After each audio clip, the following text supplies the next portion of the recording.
It's hard to say which religious figure is the most full of shit, and I suppose any answer would be subject to interpretation. So I'm not going to say Lee Strobel is definitively more full of shit than Joseph Smith or Muhammad, but I will point out that we were able to fit all the stupid from their books into single calendar years, and that is not the case for Lee, as we now apparently have some type of dangler. So here's yet another chapter of the goddamn case for fucking Christ. Woo! Yeah, my cousin does not think chapter 13 is very important. Oh, okay. Well, that's for my spiritual growth. So right. I'm not too worried about this one. All it's right. Not too hard. And rejoining us for yet more of this shit is my lovely wife, Lucinda. Lucinda, welcome back. Come meet the new year, the same as the old year. Ain't it, though? All right, so this week we're going to be digging into chapter 13, The Evidence of Appearances. Was Jesus seen alive after his death on the cross? Nope. There's so many easy answers, and he has so many extra words. And it takes so long. All right, long. see you next time on the Holy Babble. We learned right away that Lee is equal opportunity here. This time our opening murder is of a black girl. Well, there you go. It's so fucking random. So the point he's trying to make is Jesus had a lot more going for him than just an empty tomb, y'all. But to make that point, he starts with the infamous Alabama church bombing of 1963. Yeah, his literal example is, all right, so you remember how the KKK killed those little girls and then her body was lost? Well, nobody thought she was the savior. We have fun here at Case for Christ. What? How do I explain that empty casket is not equal to savior of the universe? All right, it's a tricky concept to explain. I would need a good example. Okay, so the Jews were ruining the German economy. That's where we start. It's kind of their fault they lost World War I, too, if you think about it. Okay, so now it's time for the 12th interview. This is what I've been looking forward to. This is going to be Gary Habermas, who Lee bills as the guy with, quote, the most sophisticated defense of the resurrection to date, end quote. Yeah, and it's important to Strobel that we know that Gary Habermas could kick some ass if it came down to it, too. Yeah. Right. Well, he tries. He's like, this dude's a fighter in the marketplace of ideas. He has a knife. Sharp wit. Please don't Google him. Which is good advice, actually, because he looks like Pavarotti's cum double, is what his face looks like. He also tells us about how Habermas whipped up on Anthony Flew in a debate. And if you've never heard of Anthony Flew, that's really on you. He is, after all, quote, one of the leading philosophical atheists in the world, end quote. Really? He is? Like, right there on the leaderboard? It's hard to follow those rankings. Like, we need a playoff system. Right. Like a BCS. It's complicated. No, but Anthony Flew, he's the guy credited with naming the no true Scotsman fallacy. And he became a Christian in 2004. So, you know, one of those famous atheists who became Christian. He actually became a fucking deist and shit. And then the Christians were like, see, Christian. He's a completed atheist. Yeah. There you go. He says, I met him at his office at Liberty University where he's a distinguished, and I'm like, bullshit. Bullshit. Doesn't matter how that sentence ends. Bullshit. But just for the record, it ends with director of the master's program in apologetics. They have a master's degree in like, don't overthink. I have an MA, master's, don't overthink. A master's degree in being wrong, extra smart-esque-ishly. It's a fucking master's degree in motivated reasoning, though. Exactly. It really is. Right. Well, we also get a tease for some gay sex that never pays off in this intro. He says he also has a tender side, which I would discover quite unexpectedly before our interview was over. Right? I was so hoping for gay sex. There's a saxophone playing. He looks like a tender lover. So seems accurate. All right, so Lee opens up the interview strong. He says, isn't it true that nobody was actually looking at dead Jesus when he turned back into a live Jesus? Yeah. And Habermas's answer opens with, I was yelling at a book once when I was a kid. Yeah, but look, this is actually a pretty strong point, right? What Lee is saying is, hey, doesn't the fact that nobody even claims to have seen this event happen make it tricky to establish historically? To which Habermas basically says, psh, and nobody claims to have seen Alexander the Great slide out of Olympias' baby tube. We don't thus conclude he was hatched. Come on now. Yeah, he gets into this by saying, we know dinosaurs are real because of fossils, and you can just feel Lee thinking, oh, come on, man. You know who I'm writing for. Sorry, bad example. We know Jesus got resurrected because of the lack of fossils. So there you go. Show me a Jesus fossil. I'm a fucking atheist right now. But you can't. You say that as a joke, but they actually say that. They actually say, well, how come nobody could show us the bones of Christ? He was That's the format of an argument they're making. Yep. Yeah, it is. Yep. I also love that Lee says, well, historians agree that there's plenty of evidence that Jesus was crucified, so I wouldn't want to bother throwing out the names of any of them or footnotes. They just get in the way. So I guess this is really just about proving people saw him afterwards, huh? And the first place Habermas goes is Corinthians, which is to say right after Saul fell off his horse and had a nervous breakdown, he had a damn vivid dream. Did he not? Lee gets it. I'm tripping on shrooms. I see Garfield the cat with a 9-foot penis. History. That's how history is made. Show me a cat with an 8-foot penis. Exactly. Or a 10-foot penis. Can you? Too slow. Exactly. Christ is God. QED. And then we slide into a bizarre tangent where Lee demands proof that the passage from Corinthians that Gary Habermas is referring to is really an early Christian creed and not just shit that Paul said. But since unless you accept Lee's argument, Paul created the fucking religion, I'm not sure how you draw a line between those two things. No, and his response apparently is to say, dude, even Jews think it's a creed. Fuck off. Right? Here's a Jew who agrees with me. Yeah. And apparently there's a verb in ancient Greek that means received a creed, delivered a creed. This is definitely a fucking creed. And Elise Strobel's an amazing journalist. The verb. They had a dedicated word for all that, and Paul fucking used it there. But not for, time going in order. No, not at all. Okay, I didn't understand what his point was with this section. This feels like the Christian version of me joking about things that happened before we started recording. Well, right. No, okay, so after a page or two, it occurs to Lee that Paul quoting an early creed is actually way less convincing than Paul talking about something he knew to be true. So he hastily addresses that eventually. Yeah, and don't worry, It looks like Paul fact-checked the creed. That's what he said. Yes. Habermas is pretty sure that that's what he was doing with Peter and James and Galatians. He was fact-checking early Christian creeds. Well, no, I mean, he's positive about it. There's another very important word at play here. Paul wasn't just doing a casual Snopes check at this point. This was a fucking historio. And that's an ancient Greek word for this is definitely true, and no illusions should stop being a dick. Lee Strobel is a great journalist. Yeah. And quick, before the next subheading, Lee admits that the argument he's presenting in this book is pretty convincing. Again. Yes. He has a habit of doing So it. far, I'm doing a great job. Okay, but if you're familiar with the creed in question, you'll note that it also says that Jesus appeared before 500 people at some point, which is never mentioned anywhere else in the gospel. So Lee digs into that in a Netflixian title subheading, The Mystery of the 500. And when Lee points out this discrepancy, he notes that his interviewee seems offended that he's even bringing it up. Right. Which happens a lot with the people that he interviews and also diminishes the ever-loving hell out of their credibility. Right. To boot. Right. He's constantly like, he was really angry that I asked this question. The academic rebuttals very rarely contain phrases like, quote, I mean, give me a break, end quote. But they should. They should. Apparently. Did your voice just go up at the end? Was that a fucking question? How dare you? How fucking dare you? Not a good sign when your expert says stuff like that. Yeah.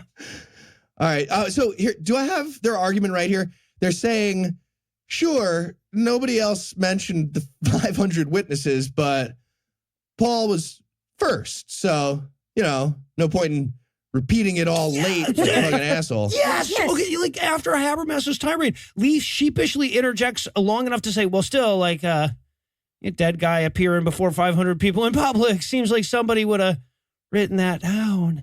And Habermas's response to why didn't any of those 500 people or any of the people that they talked to later about it think the resurrection of a dead preacher was worthy of recording for posterity? His answer is literally, quote, how long do local stories circulate before they die out, really? End quote. We ask that question every week on Scathing. Not fast enough. Not fast enough. Come on. I mean, I still talk about the time in middle school when I rolled an all-sport bottle end over end down the table like 5 times and it landed straight up on its end. It was fucking amazing. I retell that story about once a week. Like, I hold a webinar about it. I call friends and we get together. We have meetings. This is 25 years ago that happened. Right. 5 times over and over. It was fucking amazing. Do you know what I'm talking about? The all-sport bottle? You can roll them. Pretty damn good. Thank you. And then we move 5 times. Then we move from the epistles to the Gospels, where dead Jesus was just popping up all over the place, Yeah, apparently. he was like one of those little gophers with the hammer, yeah. And is it just me, or does the opening of Gary Habermas's answer have a real Dr. Seuss feel to it? Right, he starts talking about how Jesus appeared to individuals, he appeared to groups, he appeared outdoors, he appeared indoors. I'm like, yes, but could he do it with a fox? That's the question. And once again, we retreat to the argument from, well, if these people were lying, they must have been lying right away. Yeah. Who does this convince? All lies start off as lies. That's how that works. Just a big meeting among the apostles. Okay, guys, who saw the risen Christ among his followers? Okay, all of you. Are you lying? Because you are going to have to stick to this, okay? Okay? All right. You guys do you want to do a do-over on that with the eyes closed? I will Everybody do eyes turn closed? around and turn off the light. All right, and let's be clear here, because the list of all the appearances of Jesus in the Bible, which is presented right here, pales in comparison to the number of Elvis sightings in the 80s, right? Which all happened within a few years of his death. And apropos of nothing, I have a notebook from high school with very, very clear evidence about a long series of vaginal orgasms that I caused without ever seeing a vagina. It was amazing. It was magical. True story. And when Lee asks for more accounts, Habermas goes to Acts. Like, anything else that can corroborate the New Testament? How about more of the New Testament? Yes, this part written by the same guy as the last part. Paul equals Paul. Yeah. He uses a lot of big words, but they're just there to distract you from the fact that his entire argument seems to be even the earliest Christians believed in Christianity. That's about it. Jesus. And then Lee's like, the entire New Testament seems to agree on the chief assertion of the New Testament. And that's pretty darn convincing. Maybe the most convincing thing ever. But I still had one more trick up my atheist sleeve. So we get a subheading on Mark's missing conclusion. Right. Kind of hard not to at least address this part, because every biblical scholar seems to agree that Mark's was the earliest gospel, and it never mentions the part where Jesus comes back to life and appears to people. Well, Not once. Yeah, right. To be clear, it does mention that in the modern versions, but all that ending shit was added later. It doesn't mention that in the old ones. No. Modern versions, Jesus skateboards past Mark, jamming on his Zune. Oh, did it say he was searching on Bing? Okay, yeah, it's just complicated.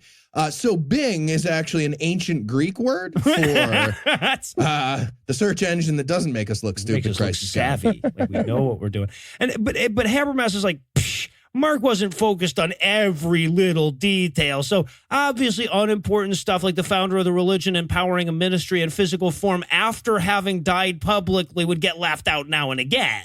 He even implies that Mark was saving some good stuff for the sequel. Literally. He does. Yes, there's this amazingly weird wink of like, maybe you and I will find out when God zoops everyone to heaven. Huh? I'm like the grandpa from Princess Bride, right? Doing a little excited.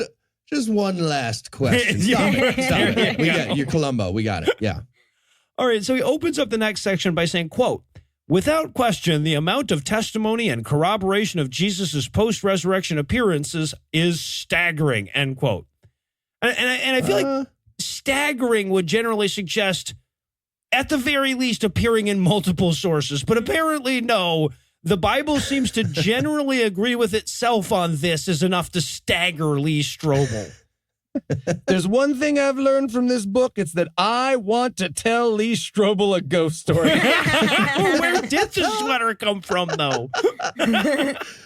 And if we ever meet him, I think you got to tell him the ghost story. Absolutely. But the game will be how many famous hate crimes we can get him to mention. Like, so, Lee Strobel, Jesus never resisted arrest by the Romans, did he? Rodney King was an impolite man. 10 points, Rodney King. 10 All points. right, but staggered or not, Lee is going to toss out a few alternate theories so that he can see Habermas tear him to shreds. And we're going to start with possibility 1. The appearances are legendary. And that's a pretty strong argument, especially when the evidence, by their own admission, are stories that get increasingly grandiose over time. Right. Now, one might even skip over calling that evidence and just look at the definition of legendary. Yeah, no, exactly. And holy shit, is Habermas's rebuttal weak? He says, okay, even if it was exaggerated through legend, though, something had to happen to start the legend. Yeah. Descartes is real, so end of proof. QED. Jesus thinks, therefore he am that he am. Yeah. Well, and then he concludes that since something must have started the legend, it must also have been a dead guy starting back up again after being unplugged and plugged back in for 30 seconds or whatever, which would be like concluding that the kernel of truth at the heart of the Odyssey is that way back in the day, animals could talk. All right. You playing oddball. Let's compromise. Jesus rose from the dead and appeared to 250 people. You see that? We just doubled the odds of the resurrection. Fucking double. How are you going to argue with math. double? You could argue with math. He also tries to argue his way out of the legend hypothesis by citing the legend. Fuck. This guy is literally one of the best they have, too. Yeah. So with that one debunked, I guess, Yeah. we move on to possibility number 2. The appearances were hallucinations. Okay, so Gary, you eating your tail, buddy? You want to put your tail away for a minute before you move on? Cool. and look, this is a straw man in the sense that it's a stupid argument that nobody's making. Yeah. We really don't need additional possibilities beyond the story where the guy sucks demons out of a crazy guy and puts him into suicidal pigs is a legend, right? That pretty much does it. But straw man or not, it's still a better argument than the actual assertion they're making. So sure, let's hash this one out. And again, his argument is so weak. He says, come on, multiple people hallucinating similar incidences all over time? Give me a break. Yeah, he even brought a note from a psychologist to the interview, right? He's like, well, here's a note from a psychologist. It reads, quote, psh, end quote. So, about the miracle of the sun. Really happened. Fuzzy bacon toy. Grab the bacon toy. Try to grab it. He even Drop says at one point that Thomas was a skeptic. Skeptics don't hallucinate. And first of all, yes, we do. Two of us don't even need drugs to do it anymore. But secondly, we don't have Thomas's testimony. We have what other people say Thomas saw. Yeah. Yeah, we have another middle school story. Right. Just like yes. Mark had said that Matthew had said that Luke had said that he saw Thomas beating up 10 cops with his dick. So there you have it. Also, another quick bit of bafflingly bad logic from the PhD here. He says, quote, if we establish the gospel accounts as being reliable, how do you account for the disciples eating with Jesus and touching him, end quote. But establishing the gospels as reliable is what you're trying to do, right? Like that's what you're tasked with. The ultimate argument here is literally, if I'm right, I'm right. Who makes up a lunch? I mean, besides the president. Bad example. Come back to